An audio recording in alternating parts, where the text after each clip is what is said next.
The Colorado Bureau of Investigation kept its star DNA analyst on the job despite concerns. Now her cases are crumbling. The reality is CBI had the opportunity to fix this years before, and they didn't. Republicans in a key county say their party's state leader must go after his hateful anti-gay rant. Our quest to get everyone to zipper merge in traffic is going national. We want to know why the better way to merge isn't the American standard. A farewell to a journalist who has worked behind the scenes here, protecting your right to know. And we race into your weekend as we always do, asking your neighbors for the good news in their lives. Good news for me just means happy family, healthy family, happy wife. Tonight on Next. The Colorado Bureau of Investigation knew that its star DNA analyst was a problem, cutting corners, tampering with evidence. Yet she kept working on the most high-profile cases that could crumble now, years later. It's impacting victims, defendants, families, whole communities. Our Kelly Rinke spoke with public defenders who want to know why this was allowed to happen. You know, the nightmare continues. The focus is no longer on just one DNA analyst. Attorneys are looking at an entire agency, asking how a forensic scientist at CBI manipulated evidence in cases for years. And this is one person who is the lightning rod, but the reality is CBI had the opportunity to fix this years before, and they didn't. Casey Krisman is a criminal defense attorney in Denver. 9 months after CBI launched an internal investigation into Missy Woods, he still has no idea if she deleted data in any of his clients' cases. We keep learning more and more about how CBI knew more and knew it in advance, and we're still in the dark. An internal investigation into Woods found there were years of warning signs. Colleagues at CBI raised concerns about her work in 2014 and in 2018. The state public defender's office said in a statement, it could and should have been stopped years ago, but it wasn't. And this is vast, it's pervasive, and now we know that CBI knew a long time before this ever came to light. The agency allowed Missy Woods to stay on the job until last year when an intern found some problems. The public defender's office believes there are likely hundreds of clients who were prosecuted with unreliable evidence. These people are currently walking around as convicted felons and are bearing the brunt of that scarlet letter. CBI is investigating how the accusations in 2018 were handled. As more details are shared, attorneys continue to ask for more transparency. The farther back this goes, the more likely it is that my clients are going to be able to get relief. CBI has found no evidence that Woods falsified any DNA matches. Rather, she cut corners, raising concerns about the reliability of her testing. The agency says there was a review of those accusations in 2018, but they were not shared with the CBI director at the time. And it was an intern that caught this? Intern. It was the month that she started her internship.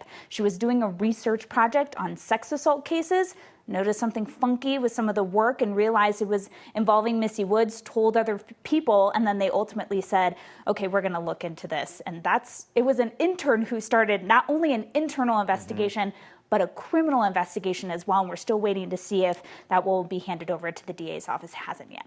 Took real courage to raise those concerns. Yeah. Kelly Rinke, thank you. The Jefferson County GOP is calling for Republican State Chairman Dave Williams to resign immediately for spreading anti-gay hate. And they claim that hundreds of local party leaders will join those resignation calls next week. The Jeffco GOP says there will be a mass call for Williams' resignation on Monday from local GOP chairs, county party officers, members of the state central committee, and Republican candidates. Williams has been controversial for his whole year in the office because he's used party resources to promote himself over other Republicans for a seat in Congress. He's used party resources to attack GOP leaders, and he even dropped neutrality rules with the support of the party so they could endorse in Republican primaries. Things really ratcheted up this week, though, when Williams sent out a mass email to Republicans attacking the LGBTQ community as godless groomers and even calling for the burning of all pride flags. Today, the Colorado Republican Party called the head of the Jeffco GOP weak and said that she, quote, promotes the transgender chemical castration of children. She does not. Valdemar Archuleta, president of an LGBTQ conservative group, you see him there on the left, he denounced the party's endorsement for his congressional campaign in Denver when he appeared on Next earlier this week. On the right, that's Aurora City Councilman Curtis Gardner. He left the GOP this week saying that anti-gay hate was just the last straw. Colorado's new law prohibiting firearms in so-called sensitive spaces kicks in soon, and already you got conservative local governments using its opt-out provision. Democrat-backed bill signed last week by Governor Polis makes it a misdemeanor to carry a firearm in the state capitol. Yes, legislators could still do that. It bans them in courthouses and local government offices as well. This week, Castle Rock Town Council unanimously backed an emergency ordinance blocking those restrictions locally. They said they needed to protect the Second Amendment and local control. I thought we were elected by members of our community to make decisions for our community, not to be usurped by Denver. That Denver thinks that Denver can do it better than any other area in the Front Range. And they're trying to erode local control. That's what we are here for. For clarity, of course, the law was not passed by Denver. The law was passed by the Democrats elected from all over the state who control the state legislature. Conservative commissioners in Douglas County also voted to opt out of restrictions last month. For the local governments that stay under the law, it goes into effect next month. There are 4 people still in the hospital tonight after they were saved from a burning plane that crashed into a neighborhood in Arvada this morning.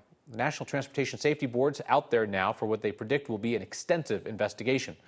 A small plane crashed into a yard around 9:30 this morning, shortly after it took off from Centennial Airport. NTSB says the small plane had an engine problem. The pilot attempted to make an emergency landing. It hit a tree and skidded into a front yard near Oberon and Carr Streets. All 4 people on board went to the hospital. We don't know their names, but we do know that the plane's registered owner lives in Larimer County. Clearing away that wreck has been an all-day effort, and workers trying to dismantle it had to pause for a bit when the wreckage caught fire again this afternoon. Once it's cleared away, it'll be hauled up to a hangar in Greeley for further investigation. Kathy Saban's along now, keeping an eye on some storms coming our way this weekend after a couple of real hot days. Yeah, Kyle, this past week was more a preview of July than June, where we had those thunderstorms every day. And today we did have some gusty storms. One did reach severe limits because of the wind that it produced. Those storms are long gone, thankfully, giving us an easy evening drive. In the high country, not so much. There's a lot of traffic, a lot of folks wanting to get up into the high country, and why not? We are tracking gusty storms tonight, but the severe weather potential is growing for Saturday afternoon. It will be cooler for the weekend, so that's a piece of good news. But look at these highs today. 95 in Denver, 102 in Lamar, 102 in Pueblo. Average high this time of year is 80. Tracking the severe weather threat on the eastern plains till 9 o'clock with a watch just south of Burlington through Lamar. Storms are tracking from the west to the east, producing winds 55 to 65 miles per hour. A little brief downpour and a lot of thunder and lightning. Thankfully, no hail reports today, but the wind is still a feature for those of you driving over some of the higher passes and out around Fort Morgan at this hour. Severe weather threat continues for eastern Colorado and then moves into Nebraska and Kansas overnight. These areas here south of North Platte and north of Dodge City, we expect large hail overnight. Tomorrow, widespread scattered storms could reach severe limits and produce wind and hail. So morning activities are fine. By the afternoon, those clouds will be building, and we certainly have the potential for some hail and rain right here in Denver. Storms develop by 1:30, fire up between 3 and 5, and then turn really mean after 5 into Nebraska and Kansas. Temperatures this evening are trending downward, comfortable 70s after 9 o'clock, and we have cooler highs for the weekend with afternoon storms each day. Coolest day would be Monday at 78, and then back to sunshine and 90s for Wednesday and Thursday. This week, we are celebrating 4 years of your generosity through your Worth Thanks micro-giving campaigns. 4 years of nonstop weekly statewide efforts to help some nonprofits somewhere in Colorado do even more to serve our neighbors. In collaboration with the 9 Cares Colorado Shares Food Drive, your 4th anniversary Worth Thanks micro-giving campaign supports Metro Caring. Metro Caring is so much more than a food bank in Denver. It certainly does have that fresh foods market where people in need can come in to get free, healthy food in a grocery store style setup with no questions asked. But Metro Caring is different because it also fights hunger at its roots, working on issues like affordable housing, wages, and the waste in our food system. When someone walks in the doors of Metro Caring looking for food, they'll get it. And they also get to meet with community connectors who talk to them about their other needs in life, so they can get linked up with support for rent or a mortgage, mental health care, clothing, whatever they need. Scan that QR code on your screen or text the word thanks to 303-871-1491 to get that link to donate. More than 2,600 of you have now signed up to simplify your giving with a monthly donation to the Word of Thanks Fund. Give once, we split it up every month. Everybody gets a share. It's meant that we've started recent micro-giving campaigns with almost $20,000 in donations per week. Because zipper merging or any other transportation concept won't work unless drivers know what it is that they're supposed to do. So we're not the only ones begging America to zipper merge. Feds have spent years studying the best way to convince folks to zip it. The elk are mad at us. I don't blame them. And we're riding into the weekend with our favorite Friday question that never fails to provide perspective and a smile. Asking, what's your good news?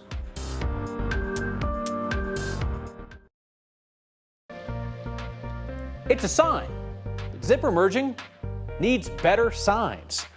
Federal government conducted a study trying to figure out what kind of signs would most effectively get drivers to zipper merge. Our Marshall Zellinger found out that even better than signs are repeated reminders to zip it, Colorado. At Yale and Monaco in Denver, 2 lanes reduced to 1, an everyday zipper merge opportunity. Channeling my inner Sesame Street, let's count how many cars wait in 1 lane instead of using both. 1, 2, 3, 4, 5, 6, 7, 8, 9, 10, 11, 12. Zipper merging or any other transportation concept won't work unless drivers know what it is that they're supposed to do. Which is why Brian Katz made simulations like this, with a series of signs warning of an upcoming zipper merge. So the first question we ask is a very open-ended question like, hey, if you were to see the sign, what does it mean to you and what would you do? Brian is president of a research firm that conducted a zipper merge signs study for the Federal Highway Administration. In order for zipper merges to work, what we found is that you have to have an initial sign that tells you that something's coming up. Then, at the point where you get very close to the merge, you need to have some kind of sign that says something to the effect of, merge here, take turns. 100 people participated in the study virtually. They were asked about comprehending different signs, ranking their preference, and then coming up with an order of 3 to test in real life in Maryland, North Carolina, and New Hampshire. We didn't want to install anything on the road until we knew that drivers would understand what it was that they were supposed to do. That led to this series of signs. The first one saying lanes merge beyond signal. The second one showing the lanes merging. And the last one, take turns, merge here. If you see signs that make sense, and then you actually experience it in the field, the whole idea is that you almost don't need to be educated on what you're supposed to do because it will be natural to you. And the study in the 3 states found that in many cases, drivers used both lanes up until the zipper point, but that this could use more study and more stories like ours. I think that what you're doing actually makes a huge difference. You heard it here first. It makes a difference. That's what you heard here first. This study was really neat to review, and I found this part the most fascinating. The question at this part of the review of the survey was, do you need to merge right now? And the part where the answer is yes. I mean, words matter. This is take turns, merge here, got 95%. Yeah, we're supposed to merge right there. You flip the words around, merge here, take turns, and people got confused. Oh, yeah. So now we know, not only do words matter, but the order of the words and take turns, merge here is the way to go. It makes sense. It makes sense, right? The way that it was flipped around, even I kind of like double clutched on it, right? And with a traffic sign, if you double clutch, you've probably missed the moment. True. And yeah, and then you're going to back up the traffic and everything, and you're going to be the diagonal car. Nonetheless, let's remember, this weekend, do your zipper merge. Do that zipper merge. I love the one that says form single lane, and everybody just plows into each other in the center. Yeah, that would be a good one. All right, Marshall, thank you. So Mama Elk in Colorado, they are done with us this calving season. Wildlife workers say that they are investigating, quote unquote, unprecedented third elk cow attack in Estes Park. This time, it was a woman walking her dog, got too close to a calf. In comes Mama. The CBW says the elk knocked her over and stomped and kicked her. Monday, an elk went after a 4-year-old boy near Stanley Park. Last week, elk attacked an 8-year-old girl who was riding her bike. Bottom line is that they're just asking us humans to be extra careful until calving season ends, which is typically early summer. I'm riding my motorcycle. We get to have fun today, and we're at a damn good racetrack. Oh, What a beautiful mullet. Hey, that's good news to me. 385 Fridays in, we will stay after it. Let's go racing next. It's loud, it's busy, it's not my jacket, it's Thunder Valley Park. And ahead of the big race, we rolled in to ask our Coloradans their favorite Friday question. What's your good news? Lakewood, Colorado is the epicenter of the motocross world. This is the Pro Motocross Championship. Today's a good day because I'm riding my motorcycle. We get to have fun today, and we're at a damn good racetrack. Yeah, I think it's super cool to see all the kids riding around with their parents, hoping to someday be one of these guys. My good news is that we're here at Thunder Valley. My boyfriend's little brother is racing tomorrow, and we're looking for a good weekend here. Good news for me just means happy family, healthy family, happy wife. My good news is I get to see a friend that I haven't seen in 30 years. She's walking right there. Oh, they're gonna put you on the news. We're gonna be on the news? My good news is that my mom's done with cancer and surgery. Yeah, his mommy just beat cancer. She had stage 1 breast cancer. I'm originally from Japan, and I can't really go back to my hometown often, maybe only once a year. So it's the good news is it's nice to see my grandparents are traveling to the United States right now to come see me, and that's been fun. My good news is when I get to go home to San Diego, California, I get to see my 4-year-old son and my wife and just be back with my family and my dog and just enjoy my time with them because I am gone from him a lot because of my job. Some other good news is that we all have beating hearts and we're here. Something anybody can be thankful. I will tell you what, there are nights around here that it feels like your feedback just comes out of nowhere. Tonight's one of those nights. That's next. We share a lot of negative viewer feedback here. Sometimes it's entertaining, but the truth is, accountability journalism often makes people mad, makes powerful people mad. And when they would call in to complain or to threaten, when they'd call in to try and change how we cover the news here, those calls went to our news director, Tim Ryan, who is leaving 9 News today after 3 decades in our newsroom, 4 decades in journalism. So let me take a second to tell you how Tim Ryan had your back and ours. Tim has been the moral compass of our newsroom, our ethical guide, helping us try to find the right way to do things. Not to say we always got it right, but we tried really hard. And when powerful people tried to influence our journalism, tried to control what you see and hear at home, it was Tim who stood tall for your right to know. What Tim Ryan did to protect accountability journalism and to preserve Coloradans' right to know was not easy. If it was, every news leader in America would do it. We're in good hands going forward, just not Tim Ryan's hands for the first time in a long time. So thank you, Tim, and enjoy every minute of your next adventure. Finished with your feedback, Chuck says, come on, Kyle. If people aren't smart enough to stay away from elk, how can you expect them to zipper?